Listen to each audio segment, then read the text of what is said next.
It is indeed a pleasure, not a pleasure, a privilege and a responsibility. I sort of denote the word pleasure, to introduce the subject of our discussion these next few days, the subject of freedom, which I'm sure we're going to explore in its multi-faced dimensions, which we probably won't even be able to touch on in the few days we have ahead of us. As a matter of fact, when I was thinking about this, when I was invited to speak, I thought to myself that in the past 3,000 years, probably more words have been written on the subject of freedom than any other, perhaps love. I think perhaps people have said more about love than anything else. But every great mind in the world and throughout history has addressed itself to the problem of freedom from the Buddha on down. And it is of perennial interest, and people have explored it from every possible point of view.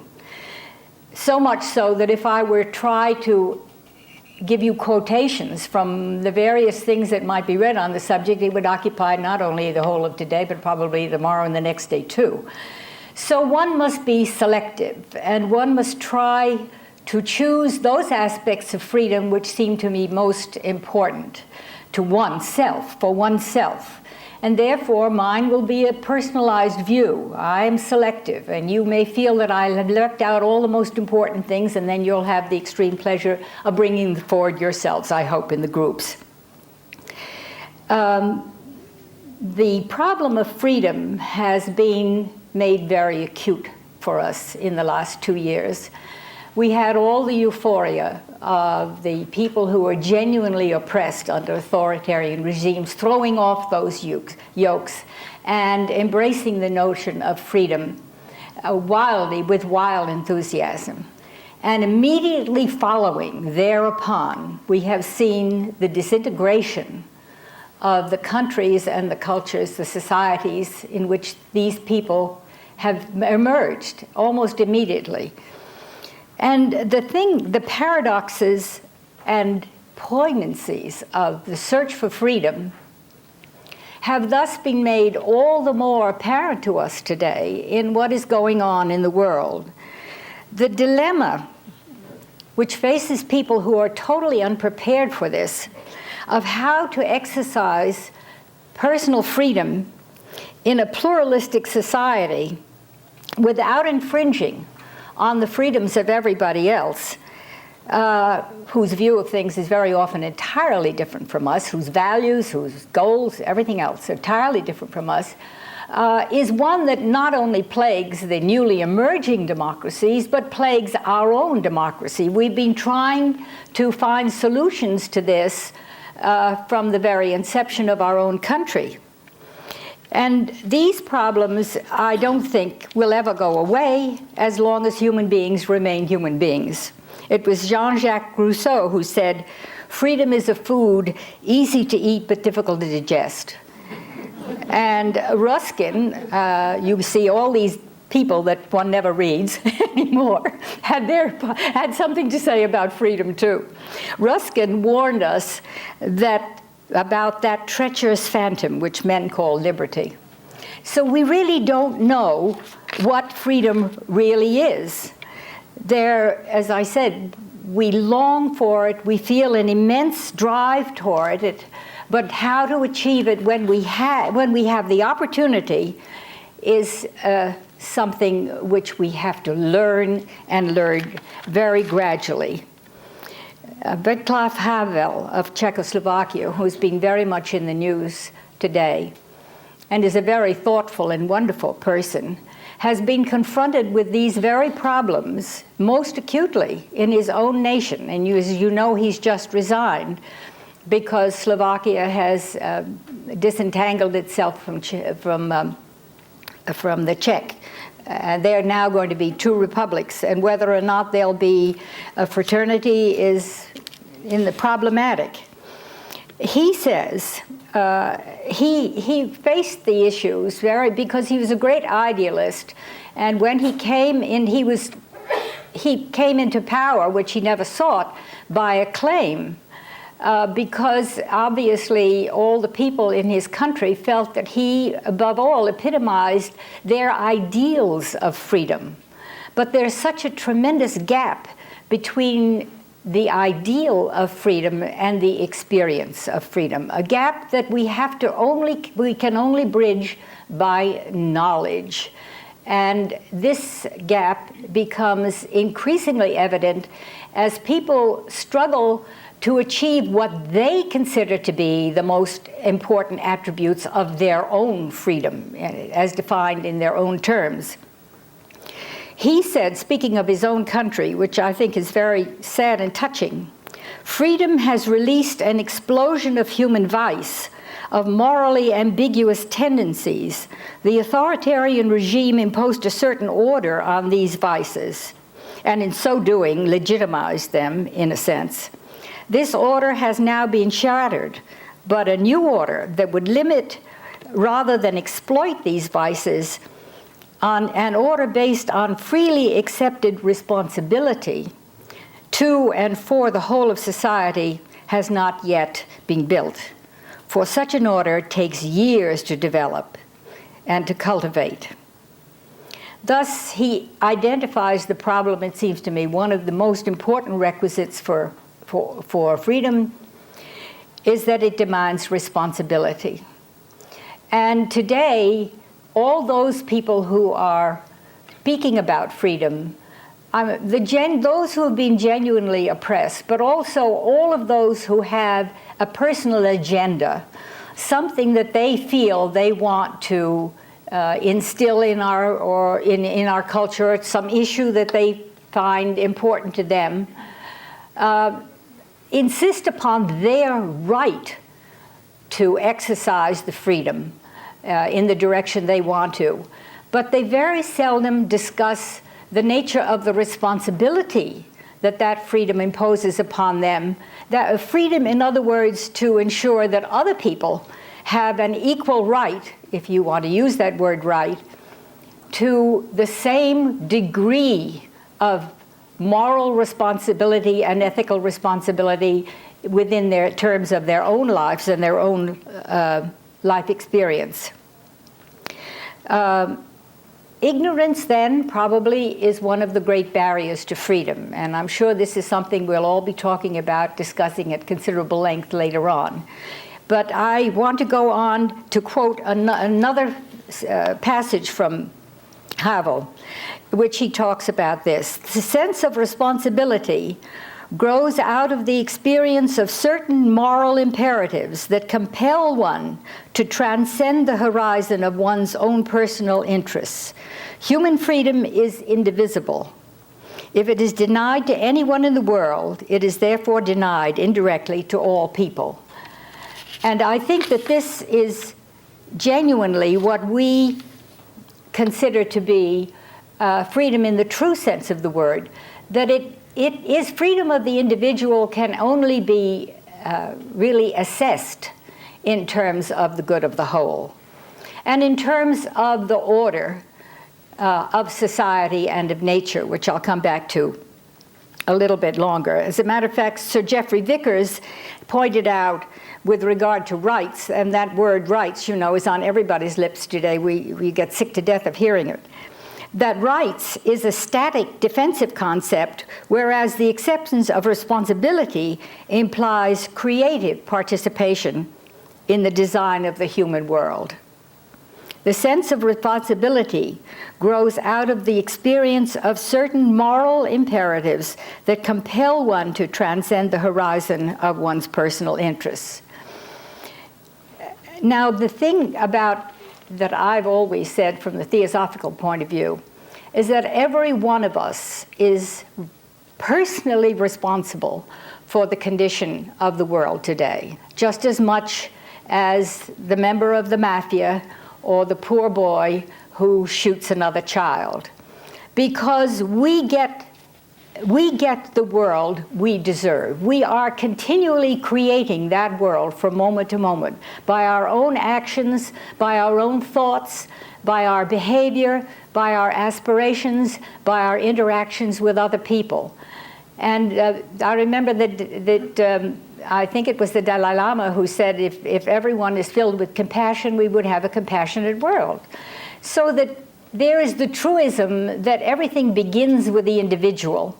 But Theosophists believe that even more intensely than other people, because we know that the world is made up of individual selves, individual and unique apertures into the divine, if you like, and that each of one has our own, we have our own light to shed. And if we obscure that light, we are denying our own responsibility to the world and to our fellow men. Okay, then the achievement of the qualities of responsibility, of transcendence of personal interests, as he talked about, as support of the common good, all of the things that Havel feels are essential to a free society. The achievement is an ongoing task. Independence, he says, is not just a state of being. It is a task. It's something that has to be worked at. One has to pay attention to it and try to achieve it. It's not a God-given gift, although our founding fathers did say life, liberty, the pursuit of happiness was the inalienable right of every human individual. We agree with this. But what one is given to us by nature is not a stone that one holds in one hand or lets fall to the ground. If it's a stone, it's something that one has to build into an edifice that can shelter every human aspiration and be a fount of every human thought. Okay, then the sense of responsibility in the individual for the whole is, first of all, one of the most important requisites for freedom. You remember J.F. Kennedy, I think it was, said long ago, ask not what your country can do for you, but what you can do for your country.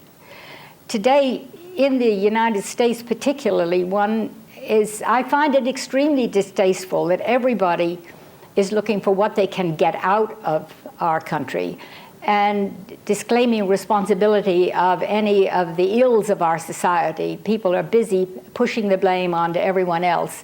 And from the president on down, all of us have the same kind of responsibility. So to quote Victor Havel again, and this is the last time I'll mention him, in order to make practice fulfill its true purpose of serving the community, I must start with myself and act in harmony with my better self. So thus, he comes back to the idea that freedom is in jeopardy as soon as any one individual denies it really in his own life, in our society. It's both indestructible and it's fragile. So that it devolves upon us to be personally responsible. Now, our idea of what freedom really is very subjective. It depends a lot. It's probably strongly felt but rather undefined as far. We feel an impulse toward freedom that is very, very profound within us. But if you ask us to define what it means, you get an enormous variety of definitions, and most people associate it with a lack of physical restraint. Obviously, that is an important element, and that's perhaps the most important element that people who lived under authoritarian regimes insist upon. But it is related very deeply to our sense of self, of self-determinism. In fact, I would say that the desire for freedom is sort of sui generis. It's part of the human condition.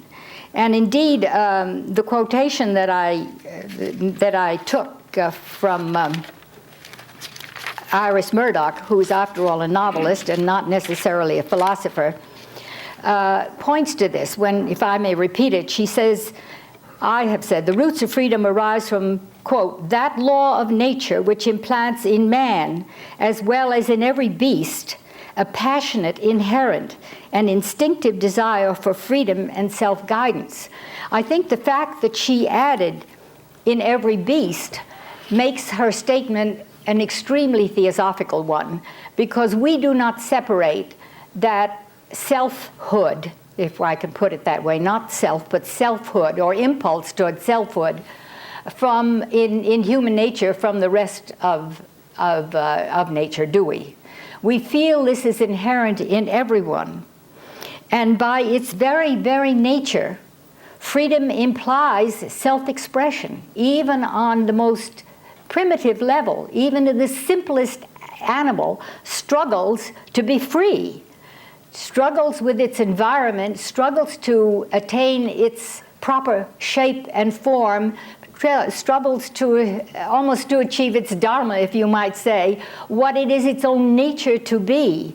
Although obviously that creature never has defined for itself, never has thought about what that nature to be, so that the impulse for self-expression and the need for freedom in order to do this lies way below the threshold of the thinking mind. It's something more primitive, more fundamental in nature than the level of mind or intelligence.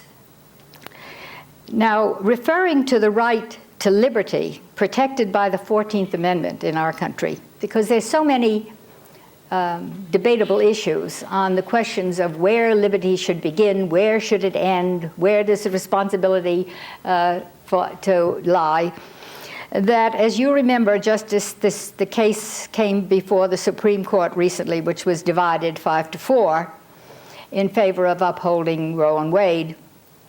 Justice Kennedy in the New York Times, in defending the court decision, had this to say. He said, "At the heart of liberty is the right to define one's own concept of existence, of meaning, of the universe, and of human life." And one might say, hooray, that the Supreme Court at least believes, at least a majority of the Supreme Court at the present moment, although we tremble with one vote upon the side of denial of this. So that to begin to define one's own self for oneself, no matter how wrong or how inadequate such a definition might be, may be indispensable for personal growth and for self-responsibility. This passion for freedom is, as we know, as we can tell from our children, for everyone, is closely tied in for this sense of oneself, of what one is, what one truly is. Now, what are the dimensions of freedom? As I said, personal bondage is one of those, is the first fetter that people try to throw off. From people who are oppressed by governments, people who are enslaved in other ways, and to our very children who in the beginning of adolescence strike out against their parents, no matter how wise and kind and loving the parents might be, because the child has an innate impulse, a passion, a need to manage his or her own life, to stand on his own feet, to make their own decisions, to find their own way. And this they are going to do willy-nilly, with or without guidance. And unfortunately, the lack of guidance today has confronted us with so many abuses of freedom that it is really quite tragic. But the fact of physical deprivation, which is the one that most people feel most acutely about, is actually one of the least important hindrances to freedom, if we think about it. Because in the physical world, one can perhaps, as Jung say, have problems that one never could solve. You may be confronted by personal limitations. I won't now say imprisonment, but even that can be accommodated perfectly well. I remember I was saying to John that Richard Lovelace said in the early 18th century, a phrase that perhaps you learned as a child, I did, "Stone walls do not a prison make, nor iron bars a cage." And people throughout history have led lives of extreme physical deprivation, and yet they have been soaring spirits. They have felt no sense of lack of freedom to be themselves within themselves. The physical impediment was, in a sense, can be negligible. On the other hand, circumstances can so burden us that we find ourselves incapable of dealing with things. But what does it come from?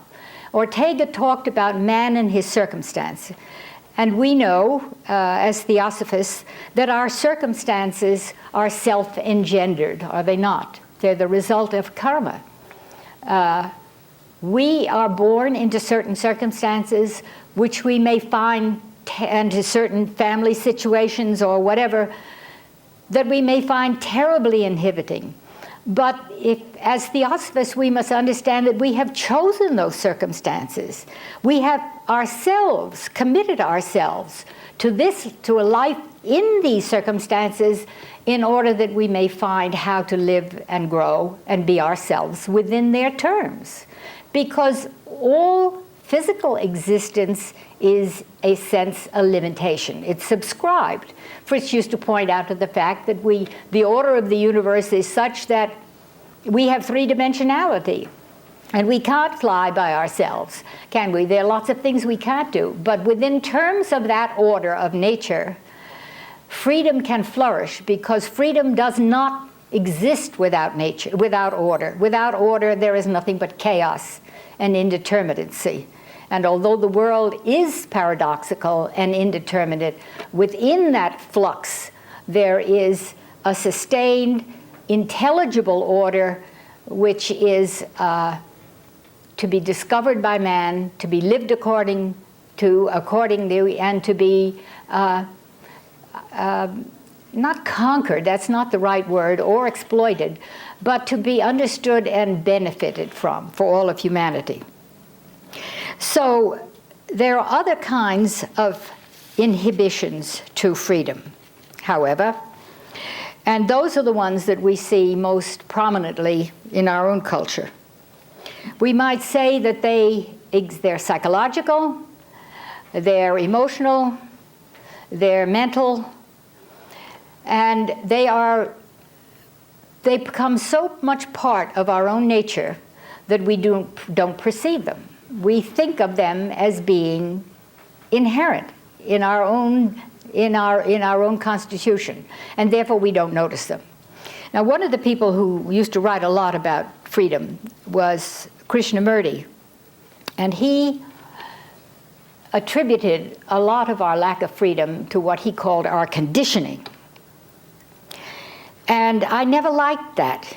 I'll be perfectly frank. There's nothing like criticizing the uncriticizable, is there not so? But anyway, I never cared for this in his part. I felt there was something extremely weak in his argument, that we are a product of our conditioning.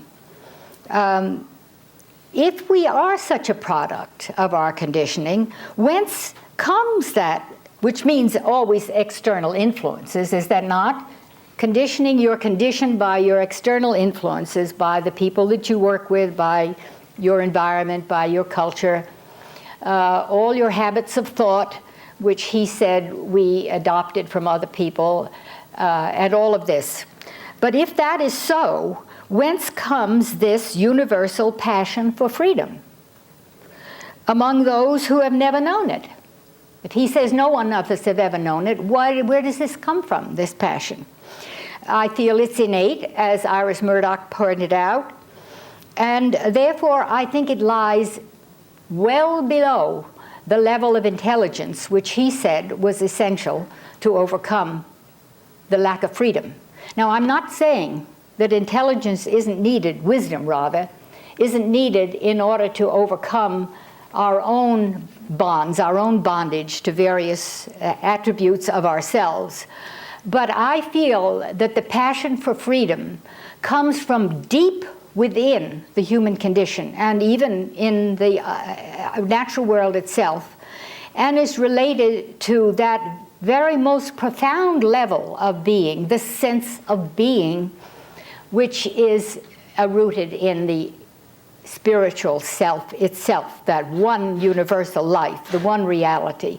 Because every one of us, as Theosophists, we recognize the fact that every human being, every existent creature, every living being only exists in this world because of that imperishable root, that imperishable self, which I says lies way beneath the level of mind or of any other portion of what we consider to be the self with a small s, our individual ego, if we like that.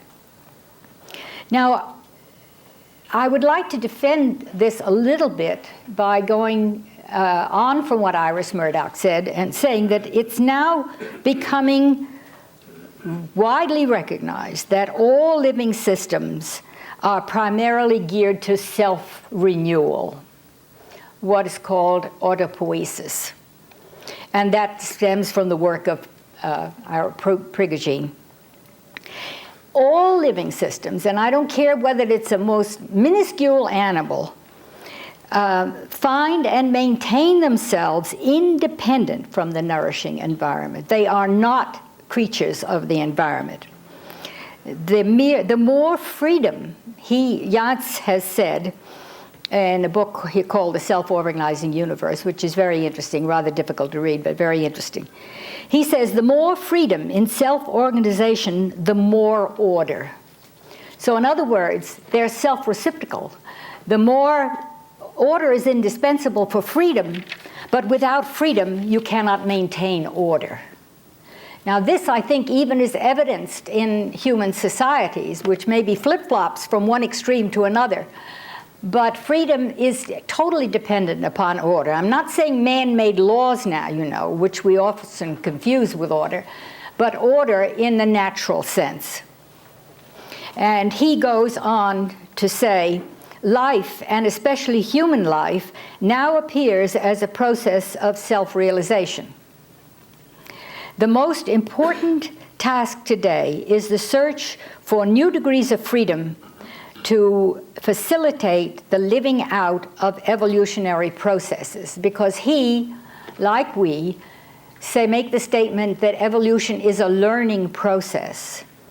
And if it is a learning process, it must have the self. It is the self that does the learning. It's not just the mind that accumulates more information, or the brain that fires more neurons. It is the self which not only seeks and finds meaning in the environment, in its relationships, in its own life, but ingests and makes that experience part of a larger self, and thus grows in wisdom, grows in knowledge, and just plain grows.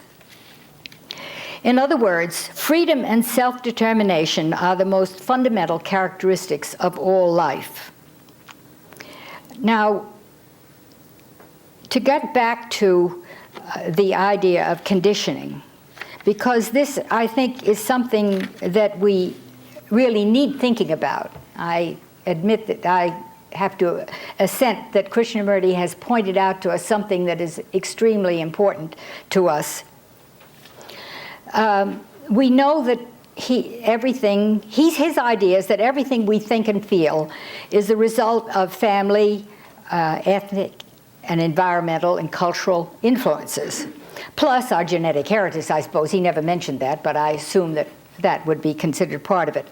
And that we never can become free until we become aware and rid ourselves of these influences. Thus, this is really a deterministic view, that we are totally the product of our environment. You know, nature versus nurture, perhaps nature plus nurture, and then we are what we are. Inescapably this. But interestingly enough, Lama Govinda, who was a great critic of Krishnamurti, as you may not know, said of this that we can never escape being conditioned. If and when we are no longer conditioned, we shall not be part of the living world, which we share with every breath we take, and with which we interchange all the time. Of course we are conditioned. As I said before, our karma conditions us, and we are born into this world not to reject it, not to try to overcome it, but to become part of it, to become an intelligent and responsible part of it, and thus help it move along on the evolutionary path. So that conditioning is something, not a dirty word at all, but a responsibility that we acknowledge what we are. Lama went on to say, instead of talking about being unconditioned, one should try to be universally conditioned by the infinite condition to which life subjects us. And I often think about those who have taken the Bodhisattva vow, and also by the various states of the Buddhahood, where the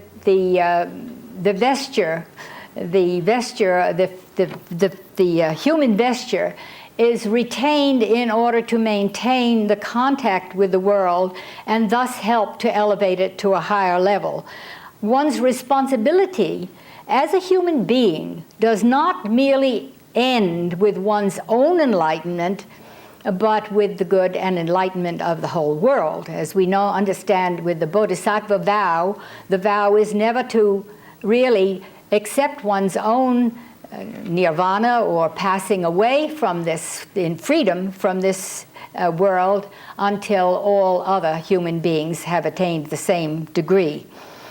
So therefore, circumstances are the result of what we are, not the reverse. In other words, the conditioning we have created. It doesn't create us. And if we want to change the world, we have to change ourselves. This is the first requisite. Now we can't, it seems to me, or try to escape our circumstances, but learn to transcend them. And this is the only thing that really, in this regard, this is the only thing really where we're really free. I always remember that Jung said somewhere, and I couldn't possibly tell you where, that there are certain, I'm paraphrasing him of course, that there are problems which cannot be solved, but they can always be resolved. And I feel that this is one of the wisest things he said, at least it appeals to me more than anything else, because obviously some circumstances of our lives are unavoidable, are they not? They are our responsibilities, and although many people tried to run away from their responsibilities following in my youth, when Krishnamurti was first talking about freedom, I knew quite a few people whose idea of freedom was to ditch their families and run off and have a lovely time by themselves. But you cannot evade your responsibilities, but we can transcend our problems by moving them onto another level.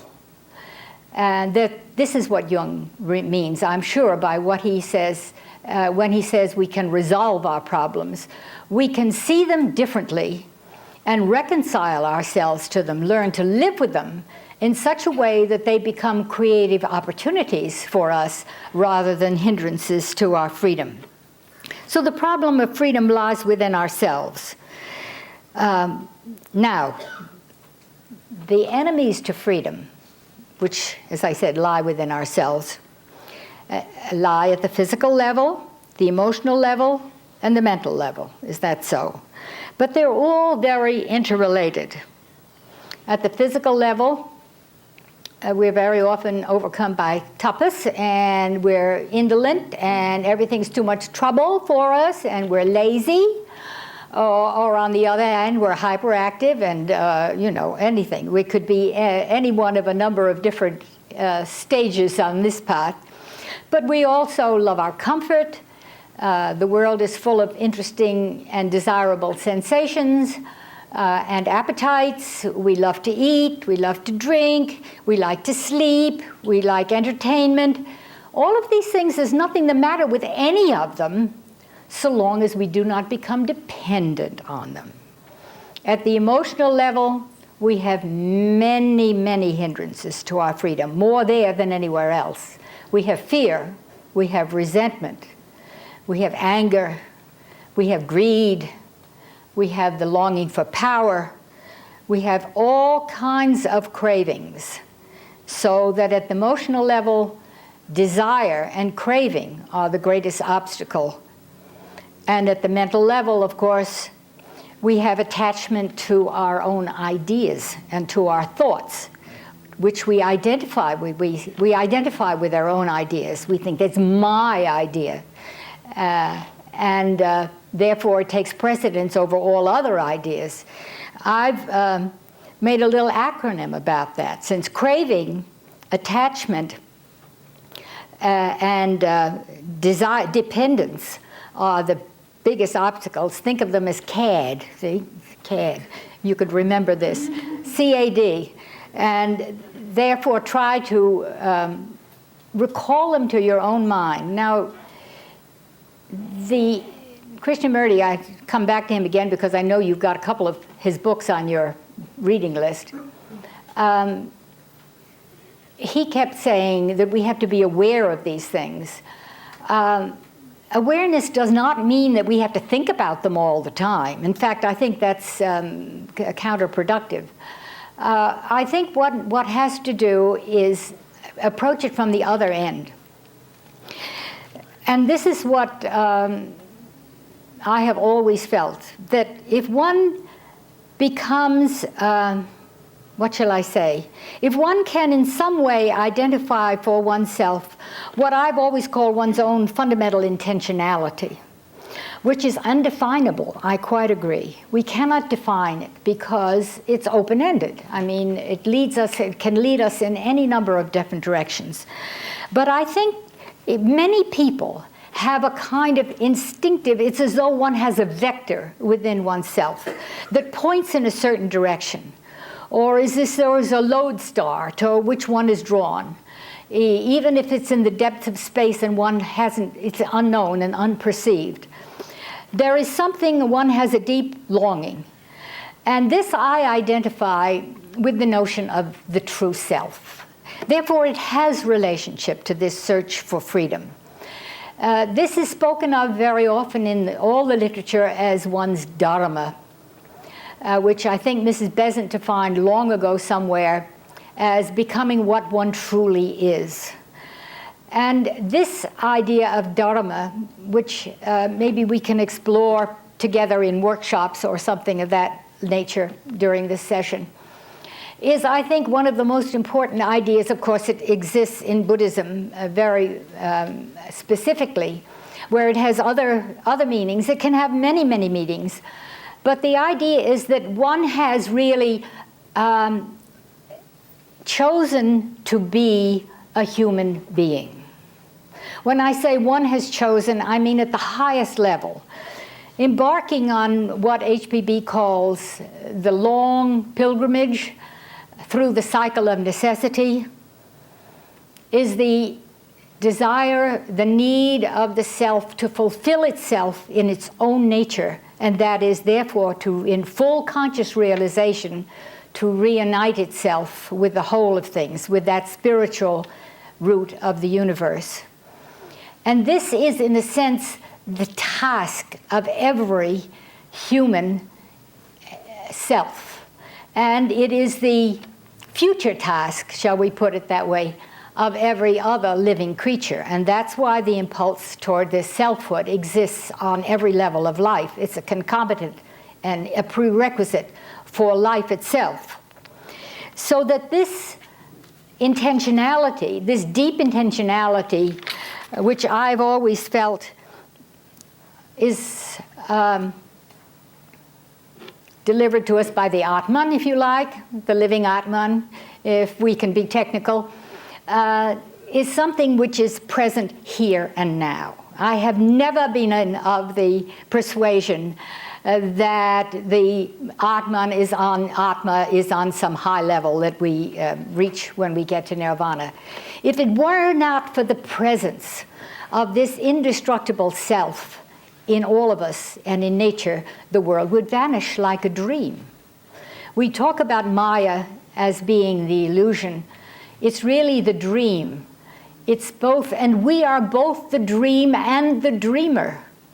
And the dynamic of life is the unfoldment of that dream that we are creating ourselves. Not only our own life, but the life of every one of us. We are a web of relationships which has a kind of a dynamism that unfolds eternally. It's like what Gebser called the ever-flowing source and stream, the ever-flowing fountain. So therefore, it seems to me that the way for us to achieve freedom, there we are, is to recognize the barriers to freedom which exist within ourselves quite matter-of-factly, let's put it that way, not with mea culpa or any of that kind of stuff, which is nonsense, because we all suffer from the same faults. We all have the same virtues. We all have the same potentialities. Therefore, no blame, as they say. Therefore, if we feel that we are trying to accomplish something in the world, and if our society is trying to accomplish and achieve a kind of freedom and democracy, enlightened self-interest is, I believe, one of the ways to achieve it. Don't expect people to be noble. Nobody's going to be noble very rapidly. Enlightened self-interest to show and to let people understand that their own self-interests march in close step with the interests of everyone else. Therefore, the sense of duty, the sense of obligation and responsibility, and of being willing to give up and to make personal sacrifices for this, which is something that most people are not happy to do. Goodness heavens, do we discuss about how we balance the budget, but nobody's willing to have 1% more taxes. You know, we don't wish to give up any of our privileges in favor of the common good. We have to have a turnabout in the seat of consciousness in order to achieve, if we wish to achieve this, a kind of society which really reflects the hopes and aspirations of everyone, which are all the same. Our hopes and aspirations are identical. The means to achieve them may be different, but the hopes and aspirations are all the same. In the final analysis, I suppose, one should say there is no circumstance, no purpose, no event, not even any flaw in our own nature that can keep us from pursuing our dharma, that is our quest for freedom.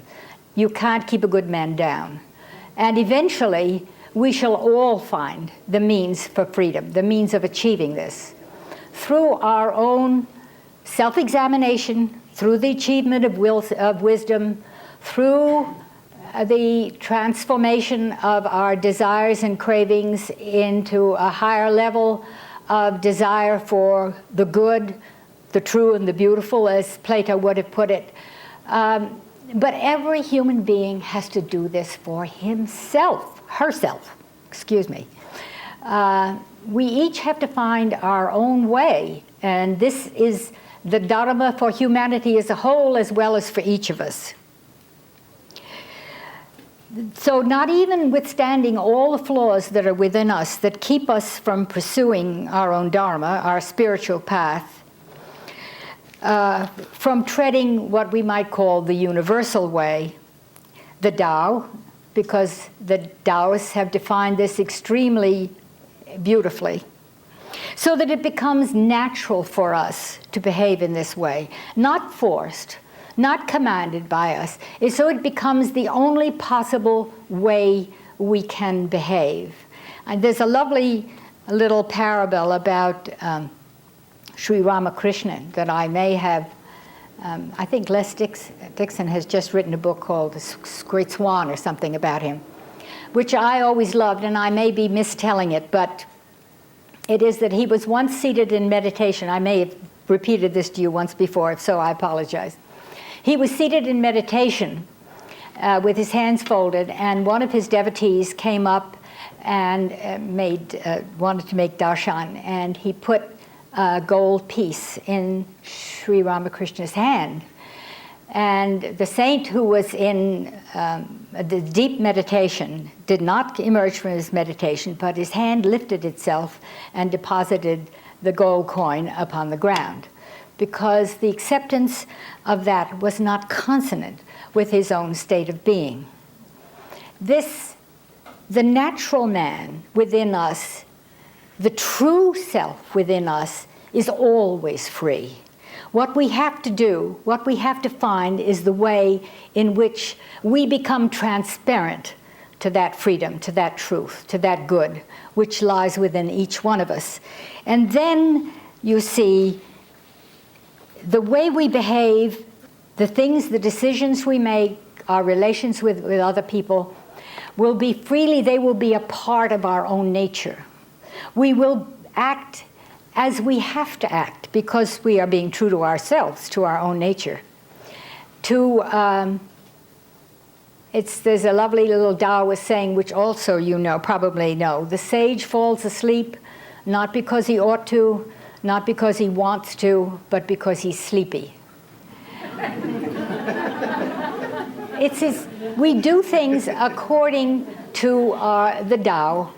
If one does things according to the Tao, which is according to the whole of things, at that time when we have been able to tread that path, which is the path laid down for us, I think, in heaven, I think by that time we will perhaps have filled our necessitous lives, have completed our necessitous tasks, and go, as HPB says, have come to the end of our long pilgrimage. Thank you.